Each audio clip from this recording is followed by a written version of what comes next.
अब दुख ना लगे ऐसा गुरु सोचने पर मजबूर करता है ना। कुछ ऐसा उपाय कर ले कि दुख लगे ही ना, है ना। ये भव सागर है, संसार सागर है, ये देह धरे का दंड है, ये हर पाओ को है। ज्ञानी काटे हंस के और मूर्ख काटे रोए। तो गुरु हमारी उस मूर्खता को दूर करने के लिए ही हम सबको सत्य का संग करवाते है ना। तो कोई भाग्यशाली होते हैं जो सत्संग में बैठ पाते और क्या ही महिमा गाए गुरु के प्यार की। प्रिया जी को क्या मिला? हरे ओम भगवान जी। सारे से कोई भाग्यशाली होते जिनको सतगुरु की प्राप्ति हो जाती है, बड़े आसानी से यहाँ पे निकल जाता है मुंह से। हर किसी के दिलों से आवाज आ जाती थी, अब दुख नहीं लगते। और दुख लगने पर दुख लगता है कि दुख लगे क्यों रहा है ना। ऐसे होता है जो सत्संग से जो रेगुलर जुड़े हुए हैं, सबको ऐसे लगता होगा दुख लगने पर दुख लग रहा है कि दुख लगे क्यों रहा है। इतना ज्ञान सुन के, इतना सत्संग सुन के, इतना भगवान का प्यार पाके, इतना ऊंची समझ पाके, भगवान मुझे दुख नहीं लगना है क्योंकि सब तेरी गोद में तो पल रहे हैं, है ना। बहुत भाग्यशाली। आप थोड़ा सा और जगह बता दो तो बात आने वाले वर्णन है ना। सतगुरु की प्राप्ति जिसको हो जाए, है ना, ये सत्य का संग जिसको मिल जाए, सतगुरु की शरण जिसको मिल जाए, सत्संग भगवान की गोद जिसको मिल जाए, दुनिया में सबसे बड़ा बादशाह वही होता है ना। परमात्मा का नाम धन जिसको मिल जाए, ईश्वर का ज्ञान धन, गुरु का ज्ञान धन जिसको मिल जाए, बोला वो तो कभी निर्धन हो ही नहीं सकता। सबसे बड़ा धनवंता वही है ना, जिसके पास गुरु के ज्ञान का, गुरु की कृपा का, गुरु के प्यार का, ईश्वरीय ज्ञान, ईश्वर कृपा का जिसके पास धन है, उसके नाम का धन है, उसकी भक्ति का धन है जिसके पास, वही तो धनवान है दुनिया में। और असल में वही समझदार है। इसे बेशक से दुनिया पागल कहती। जितने भी हमारे संत निकले, अवतार निकले, महापुरुष निकले, कभी देखो जैसे हमेशा उनको पागलों की गिनती में जैसे लिया गया है ना। नानक जी का देखो तो कैसे लोग जैसे पागल है, घर नहीं देख रहा है, ये नहीं कर रहा है, इसको आता नहीं है कुछ, इसको बाहर निकालो, है ना। कितने भी संत महात्मा हमारे नरसिंहदास, कितने प्रहलाद को देखो तो कितने टॉर्चर लोगों के घर वालों ने ऐसे उनको किया टॉर्चर। क्यों? क्योंकि निकम्मा हो गया। क्यों? क्योंकि ये भक्ति करता है। भगत को तो लोग ऐसे समझते हैं इसके पास कुछ है ही नहीं काम, ये तो बेवकूफ। जिसमें सबसे ज्यादा समझदारी मिलती है उसी को लोग बेवकूफ कहते हैं। संसार बिल्कुल पागल खाना है। ये जग दीवानों की बस्ती, देखा सोच विचार देखा, पागल सब संसार। कोई देखा धन का पागल, धन धन करता जाए, कोई देखा रूप का पागल, यौवन का मतवाला। पागलपन तो सबको ही है। इस दुनिया में बिना पागल हुए कोई रह नहीं सकता है। माँ बच्चों के लिए पागल, पति पत्नी के लिए पागल, प्रेमी प्रेमिका के लिए पागल, है ना। लोभी धन के पीछे पागल, है ना। हर कोई पागल है, देखी जाए। हरि भगत भी पागल देखे, गोविंद के मतवाले, पिए पिलाए प्रेम का प्याला, बैठे जगत गुसारे।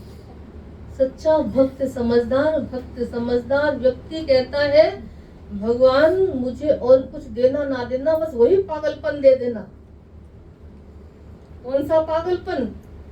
प्रभु मैं मांगू वही पागलपन जिसका उतरे नहीं कुमार, देखा पागल सब संसार। एक यही तो पागलपन ऐसा है जिसको पाने के बाद बोले इतने अनंत खजाने मिले हुए का एहसास होने लग जाता है,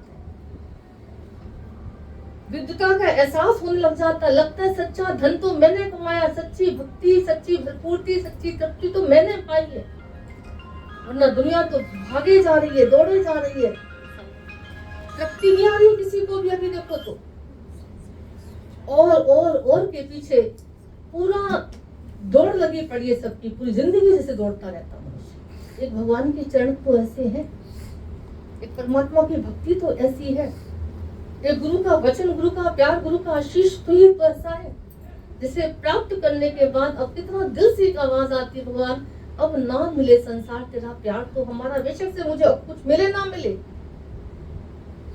अब चाहे सुख आए चाहे दुख आए प्रभु मुझे कोई फर्क नहीं पड़ता, क्योंकि तू मेरे साथ है, तू मेरा अपना है, तू मुझे छोड़ के कभी नहीं जा सकता है। एक तेरी शरण तो मुझे सुखदायक बनाती है, एक तेरा ही तो प्यार जो भरपूर करता है, दुखों से दूर करता है। एक ईश्वर का तो प्यार ऐसा, प्यार तो दुनिया में हर किसी से कर रहा है, पर किसी के भी प्यार में क्या दुख सहने की ताकत मिल रही है? किसी के प्रेम में दुख सहने की ताकत नहीं मिल रही, बल्कि दुनिया में और निर्बल हो जाते हैं लोग। लगता है उस समय कि मैं बली बन गया, मेरे को धनी बन गया, मेरे को जैसे शक्ति मिल गई है, कोई मेरा अपना बन गया तो मैं बहुत खुशहाल हो गया। ये भ्रम है लोगों का, सच्चा नहीं है ये। तो मैं सच्चा बलवान गुरु बनाता है, सच्चा धनवान गुरु बनाता है, सच्चा भाग्यवान भी गुरु बनाता है। बोले बेशक से गज धन गो धन बाज धन और रतन धन खान, जब आवे संतोष धन तो सब धन धूल समा। संतोष धन किसी के पास नहीं है, सबर किसी के पास नहीं है, ये खुशी है, शांति, ये आनंद, ये तृप्ति, ये मुक्ति, ये भक्ति दुनिया में किसी के पास नहीं है। जाके देखो सब खोखले हुए लगे पड़े हैं। एक वक्त एक हवा का खाली झोंका आता है, सब पत्ते झड़ जाते हैं, जैसे लगता है सब अंदर से गिर जाते हैं। उठाने वाले लोग चाहिए उनको, फिर भी नहीं उठ पाते हैं, सालों साल तक ऐसे गिरे रहते हैं। यहाँ कैसे भगवान की कृपा महसूस होती है, कितने भाग्यशाली है हम सब, भगवान की गोद में पल रहे, ईश्वर की गोद में पल रहे, परमात्मा की शरण में बैठे हुए, उसकी कृपा में पल रहे, उसके प्रेम में हम सब पल रहे। तो आज बड़ी बड़ी हालातों में भी, बड़े बड़े जीवन को उतार चढ़ाव में भी हमने देखा किसी के चेहरे पर शिकन नहीं आती। रोज देखते हो जीवन सबके कैसे, कितने आ रहे हैं जा रहे हैं, चाहे धन जा रहा है, चाहे जन जा रहा है, चाहे बल जा रहा है, चाहे कुछ भी हो रहा है, पर चेहरे की नूर, चेहरे की चमक, चेहरे का जैसे क्या ही दमकता हुआ चेहरा सबने देखा हुआ। सब बड़ा मुश्किल हो जाता, पूछना पड़ता कि भैया इनके घर में ऐसा भी हुआ है, इनके जीवन में ऐसा भी हो रहा है, इनके जीवन में इतना कष्ट भी है। सुन के लोग हैरान होते हैं, एक एक का जीवन सबने देखा हो। कितनी बड़ी ये ईश्वर की कृपा है, बस उसकी कृपा का कमाल है।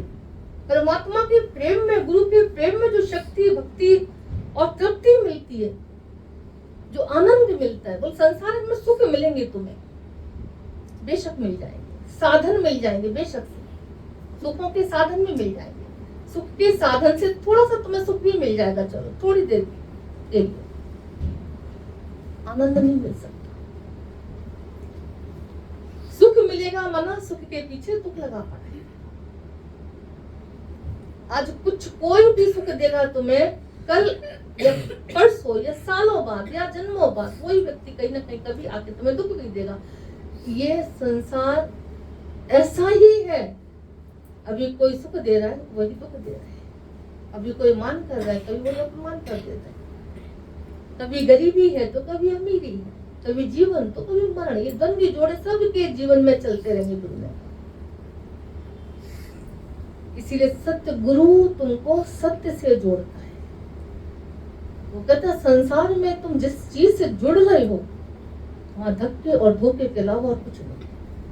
तुम जहां दौड़ रहे हो वहां खालीपन के अलावा और कुछ नहीं है। गुरु भी दौड़ाता है, और वो कहाँ दौड़ा रहा है? सत्य की ओर दौड़ा है। चलो सखी उस देश जहाँ पिया बसे हमारे, जहाँ मेरा परमात्मा वास करता है, जहाँ मेरा परमात्मा का प्यार बरसता है, जहाँ उसकी कृपा रात दिन बरसती रहती है। आओ उस देश चलते बैठते हैं, उस देश में रहने की कोशिश करते हैं, जहाँ आनंद आनंद। कैसे संतों के अंदर से ये शब्द निकलते हैं, भाव निकलते हैं, मुझे मेरी मस्ती कहाँ लेके आई, जहाँ मेरे अपने सिवा कुछ नहीं। उनका सुख बाहर के किसी वस्तु और व्यक्ति पे आधारित नहीं हो सकता। भक्तों का सुख कभी भी बाहर की वस्तु व्यक्ति पे आधारित नहीं है।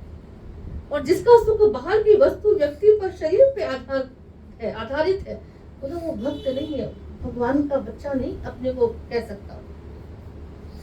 ईश्वर का प्रेमी तो, परमात्मा का प्यारा तो, गुरु का दुलारा तो सत्य का आधार लेके चलता है, बाहर के किसी वस्तु व्यक्ति का आधार लेके चलता। रहते भली साथ में, शरीर के साथ रहता है, बेशक शरीरों के साथ रहता है, बेशक सुख साधन सबके साथ रहता हो, तो फिर भी उसका आधार संसार की ये साधन नहीं हो सकता, क्योंकि अंदर से उसको पता है कि सब ये नाशवान है, सब चेंजेबल है, जो दिख रहा है सब बदलने वाला है, सब छिनने वाला है। रोज गुरु हम सबको सत्संग में बैठ के यही पक्का कराता जाता है। यही कारण है यहाँ आने के बाद कईयों के दिलों से ये आवाज आती है, अब दुख नहीं लगते। इतनी बड़ी कृपा है, ये बोल पाना भी बड़ा आसान नहीं है।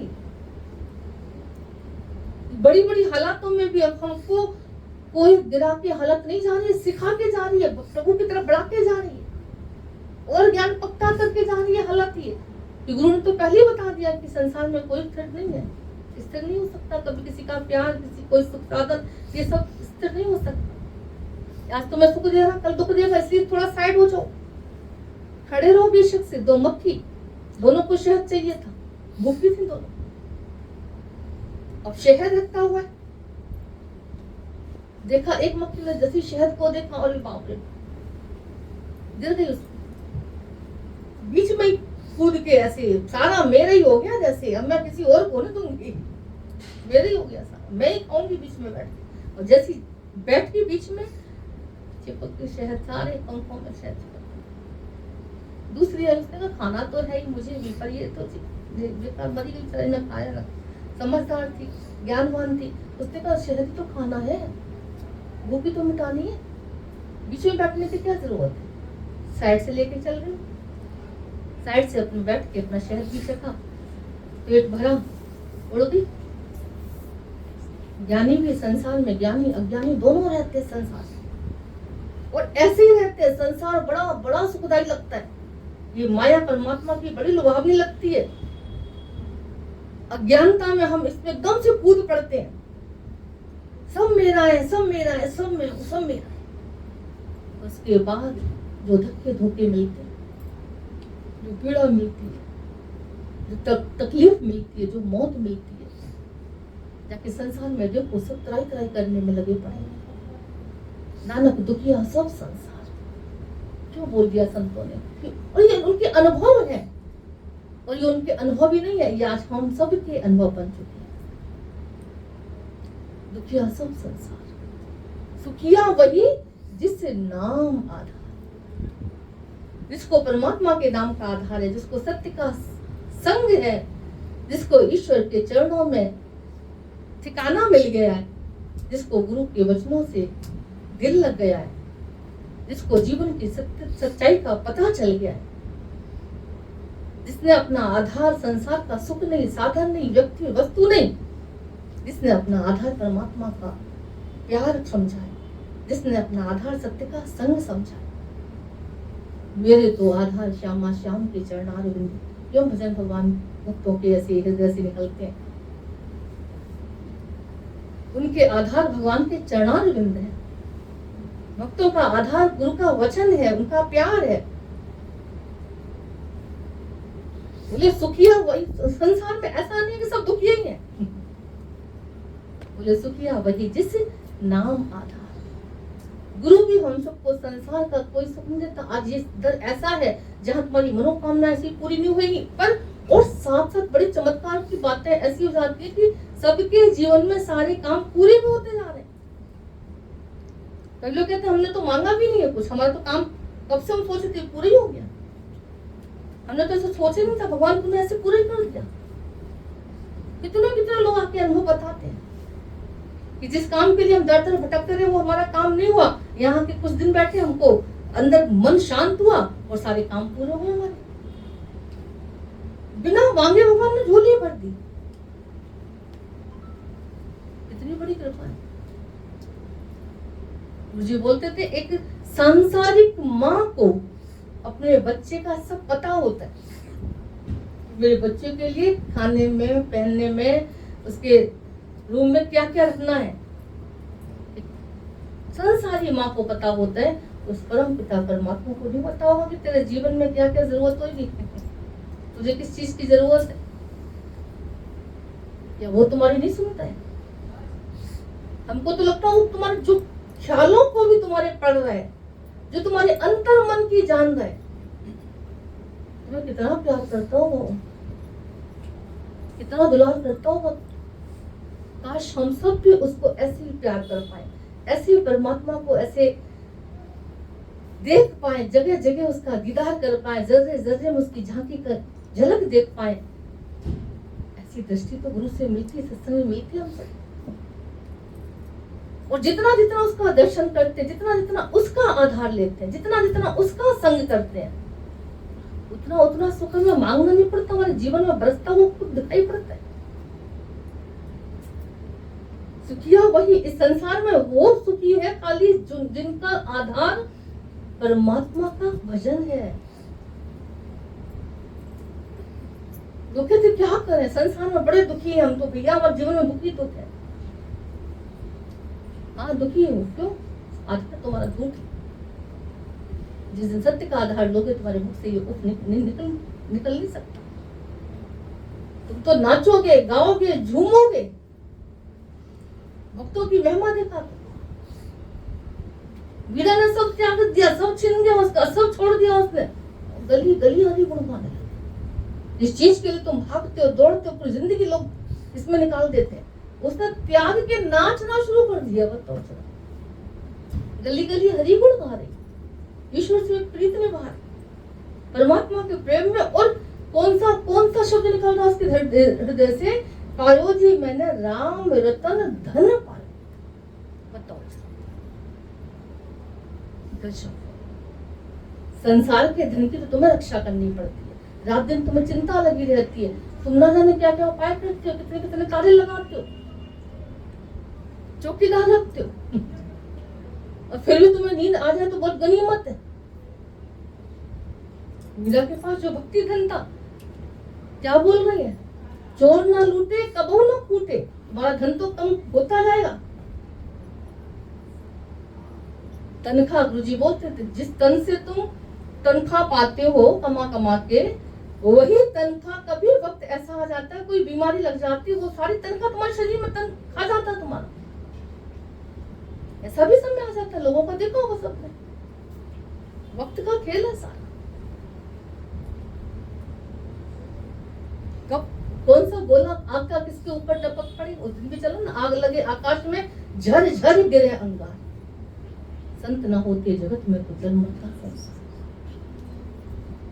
संतों की ऐसी महिमा है, ऐसी कृपा होती है कि वो उस आग के गोले से हमारा बचाव कर लेते हैं। गिर तो हर किसी के सिर पे रहे, तो दुखी होने से हमें बचा लेते हैं, पीड़ित होने से हमें बचा लेते हैं। एक मंत्र सुख का हमें पकड़ा देते हैं कि अगर सुखी होना तो मैं संसार में तो भगवान के चरण पकड़ लो, सुखी होना संसार में तुम्हें गुरु के वचन पकड़ लो, सुखी होना संसार में सत्य का संग कर लो। अब तुम्हें भगवान से मांगना नहीं पड़ेगा, भगवान मुझे सुख देते। बोले हरि भगत भी पागल देखे गोविंद के मतवाले, पिए पिलाए प्रेम का प्याला, बैठे जगत के साथ। रहते भले जगत में है पर अंदर से विसार के बैठे हैं। दुख सुख उनके ऊपर भी आ रहे हैं पर यहाँ से विसार के बैठे हैं। सुख भी विसरता है, पता नहीं चलता कौन अमीर है कौन गरीब है।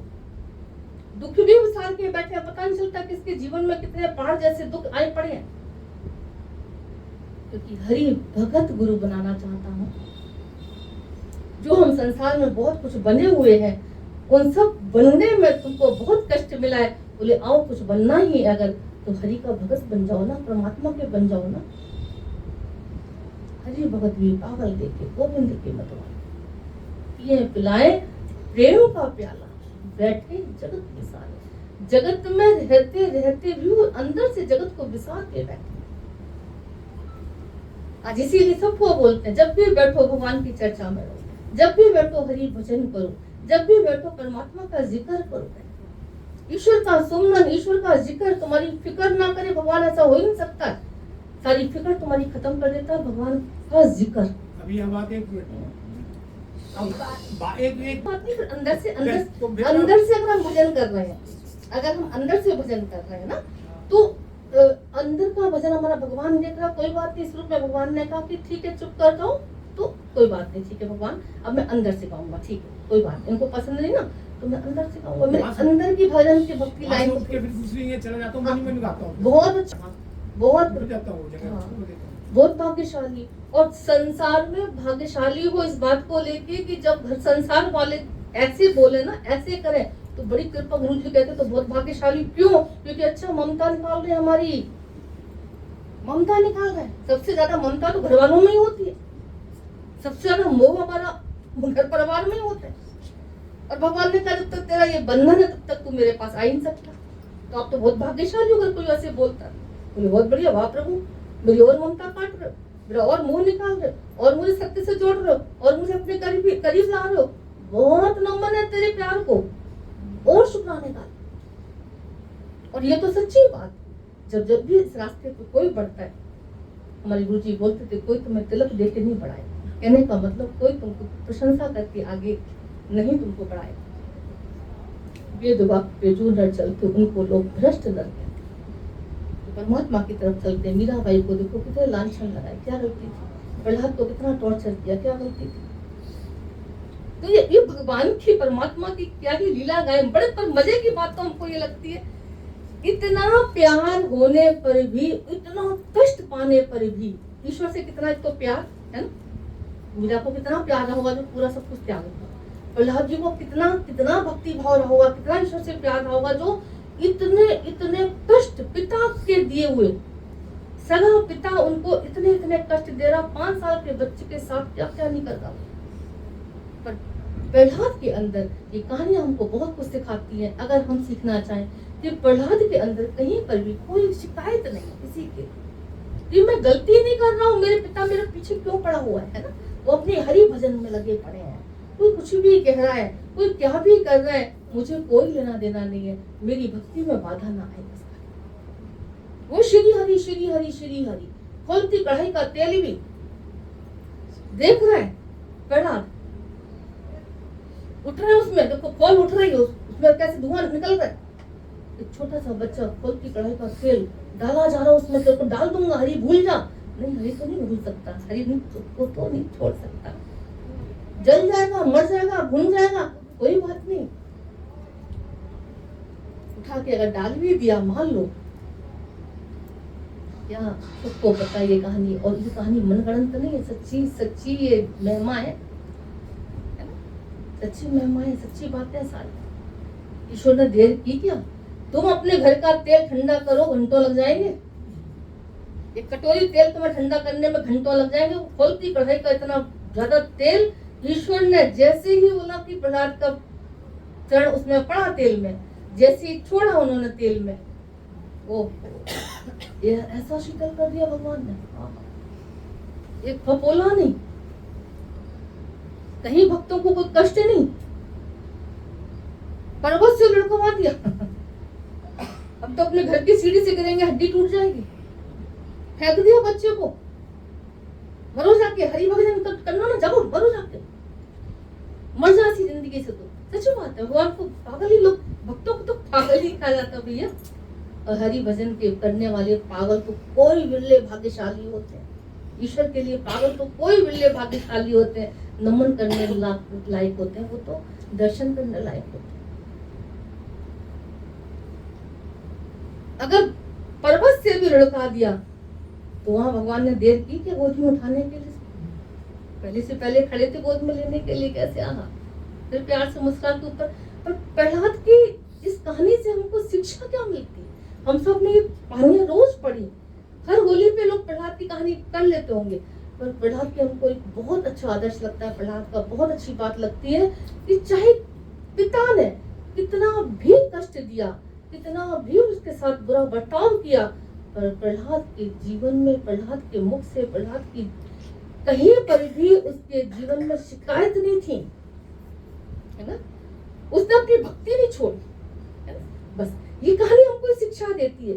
दुनिया जमाना तो भक्तों पर हंसी करता आया, बिना मोल भक्तों पर झगड़ा लगाया। जमाने ने सोची महिमा घटेगी घटेगी, मगर ना उसकी तरी है तरेगी। उस रूप में भगवान मेरी परीक्षा लेता है कि मैं झूठा हूँ या सच्चा हूँ।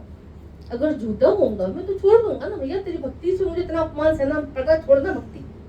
लोग तो ये करेंगे ज्यादा, पर नहीं, सच्चे भक्तों को लगता है भगवान जमाने की कितनी मार पड़ जाए मुझे, लोग मेरा साथ करें ना दे ना दे, लोग ना कितना मेरा तिरस्कार कर दे, कुछ भी मेरे को बोल दे, कुछ भी मेरे साथ कर ले, पर मैं नहीं छोड़ूंगा प्रभु। तेरे चरणों को अगर मैंने पकड़ लिया, तेरी भक्ति को मैंने पकड़ लिया, अब नहीं छोड़ूंगा तेरा साथ।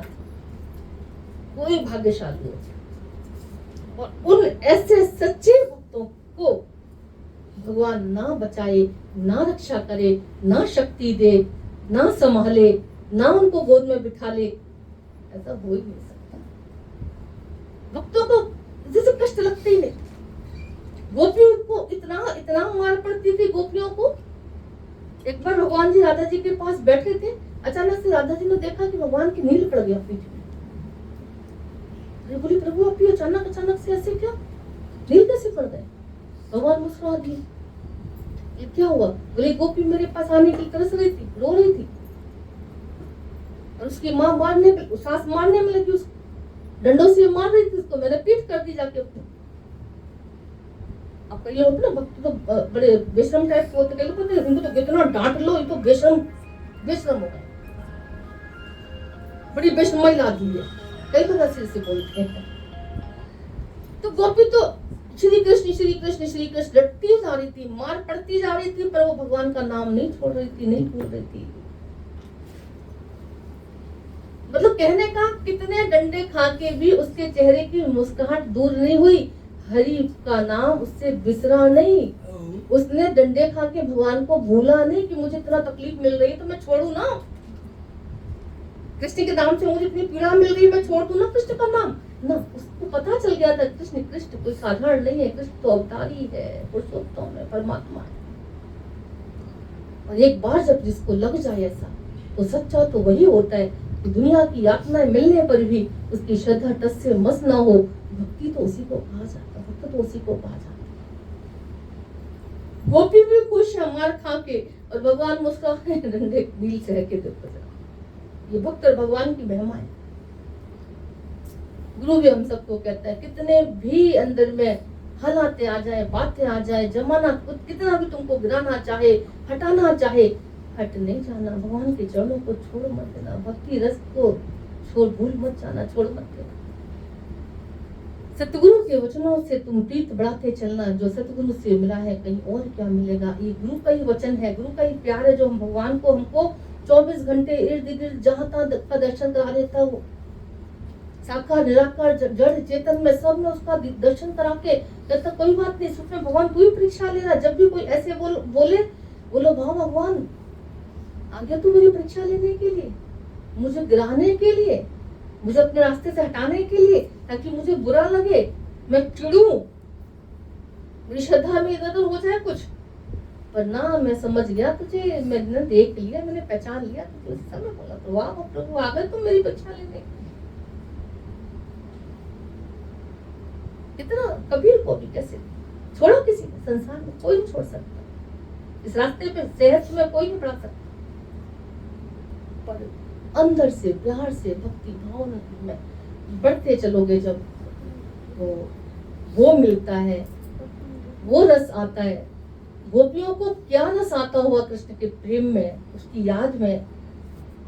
एक खाली नंद का लाला समझते तो शायद इतना आनंद नहीं ले पाते, पर क्या समझती थी कि पार ब्रह्म परमेश्वर मेरे घर में आता है, अवतारी परमात्मा मेरे ब्रज में अवतार लेके आया है, मुझे रात दिन उसकी यादों में रहना है, चाहे कैसी भी भजो। और भगवान की क्या ही महिमा गाए। ये गोपियां भी कैसे कैसे भाव से भजती थी। कहते भगवान राम एक बार जब शादी करके जो निकल रहे थे ना, जब जा रहे थे स्वयंवर के लिए, तो इतना सुंदर मनोहर रूप उनका। अब उस समय तो भगवान पुरुषोत्तम मर्यादित जीवन जी रहे, तो जितना जहां से वो भगवान निकल रहे थे, कहते सारे जो पड़ोसी जो लोग थे छज्जे में, जो लड़कियां, औरतें जिस उम्र की जो थी, वो भगवान का रूप देख के उनको लगा काश मेरा बेटा होता है ऐसा, काश मेरा पति होता है ऐसा, काश मेरा प्रेमी होता है ऐसा, अरे काश ऐसे ना। सबको अपना अपना ना भाव से जम रहा था, संग रहा था। अब भगवान ने देखा तो किसी की तरफ नहीं, पर अंतर्यामी परमात्मा अंतर से वो सबको देख रहे हैं, अंतर मन से सबको देख रहे हैं।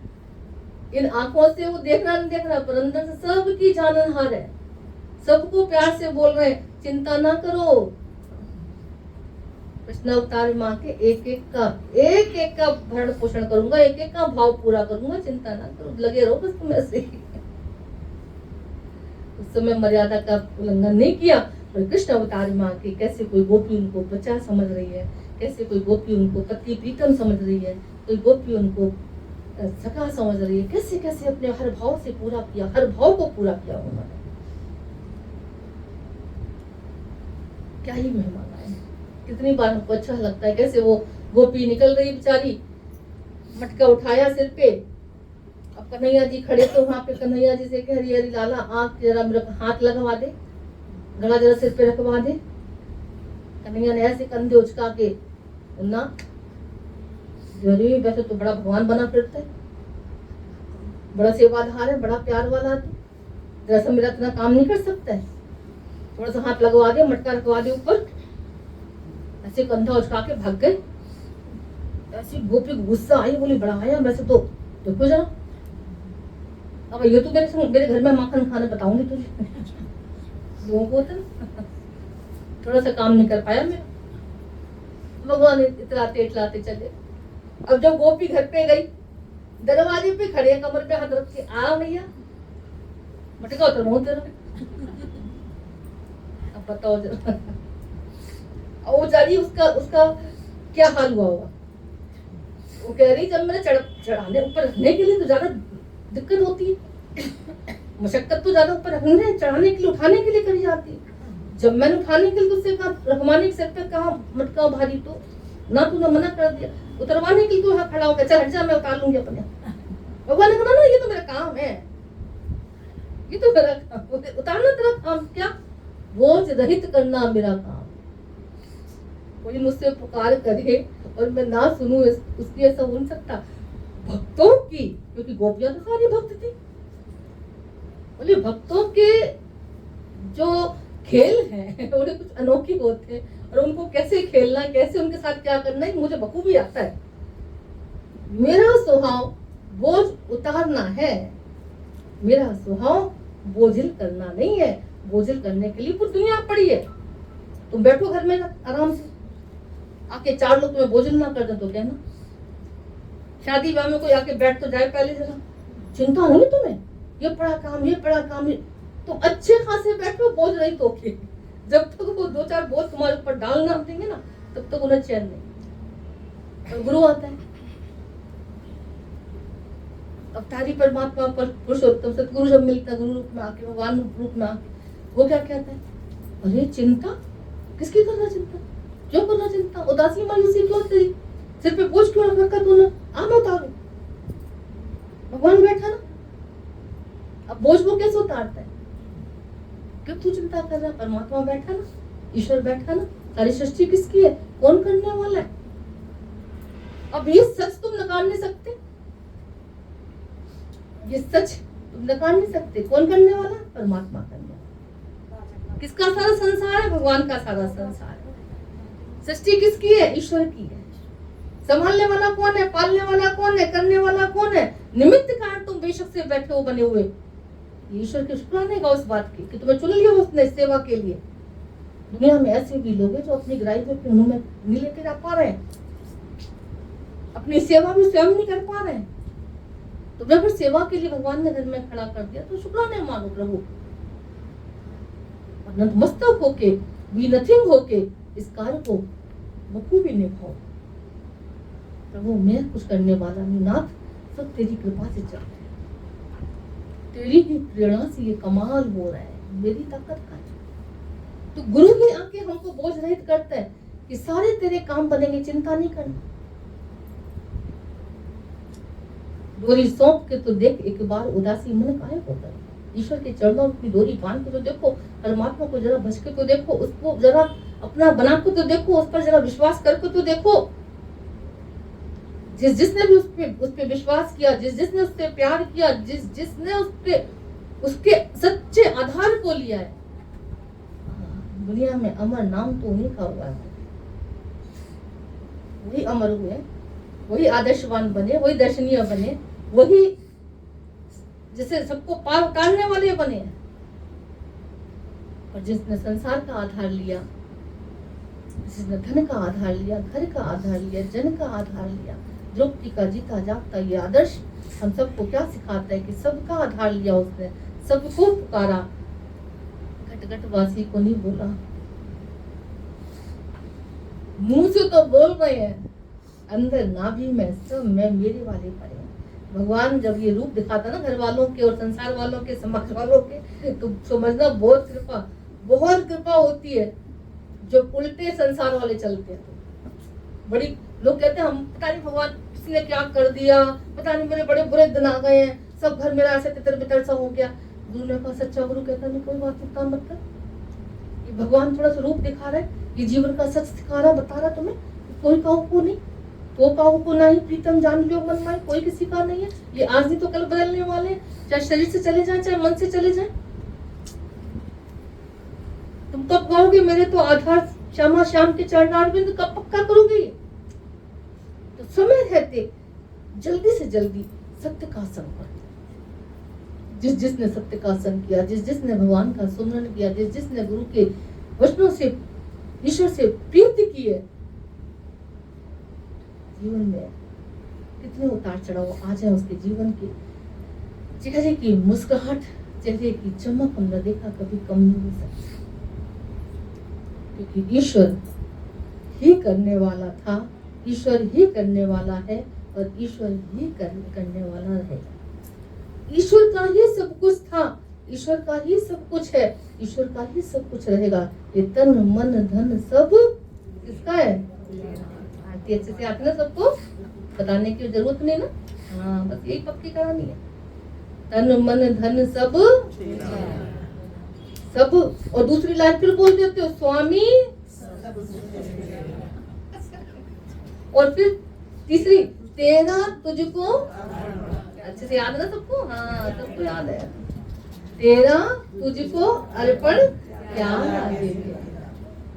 और जब मेरा कुछ है ही नहीं संसार में, तो अब चाहे कुछ भी इधर उधर हो जाए प्रभु, बस तेरी भक्ति मुझसे ना पिसरे, है ना? तेरा याद, तेरा नाम मुझसे ना भूल जाए, तेरा प्यार में ना पिसार दूं, तेरी कृपा का मैं एहसास ना भुला दूं कभी। ऐसी मेरे ऊपर कृपा बरसाए रखना। यहाँ आरती खाली ऐसे दीपक जला के गुरु नहीं करवाता है, यहाँ आरती जीवन में रग रग में उतरवाता है। और यही प्रत्यक्ष प्रमाण जैसे सबका जीवन जीता जागता देखने में आता है। यहाँ खाली आरती ऐसे खाली लेके नहीं करवाते, बोले यहाँ आरती के एक एक शब्द तुम्हारे जीवन में उतारने की कोशिश में गुरु लगा रहता है कि सब कुछ भगवान तेरा था, तेरा है और तेरा है। जितना तेरा तेरा कहते हो उतना तर जाते हो, तैरते रहते हो भवसागर से, जितना मेरा मेरा कहते हो उतना मर जाते हो, मरते रहते हो संसार। बड़ा प्यारा परमात्मा का नाम, प्यार, उसको पकड़ के और उस पे समर्पण करके, सब अर्पण माना समर्पण करके बड़ो संसार में क्या गम है, क्या दुख है, क्या तकलीफ है, क्या कमी हो सकती है? ईश्वर के दर पे जो आम है उसके पास क्या कमी हो सकती है? ईश्वर को जिसने अपना बना लिया उसको क्या कमी हो सकती है? रब मिला तो रब मिला, आनंद ही आनंद है। ठीक है ना? चलिए।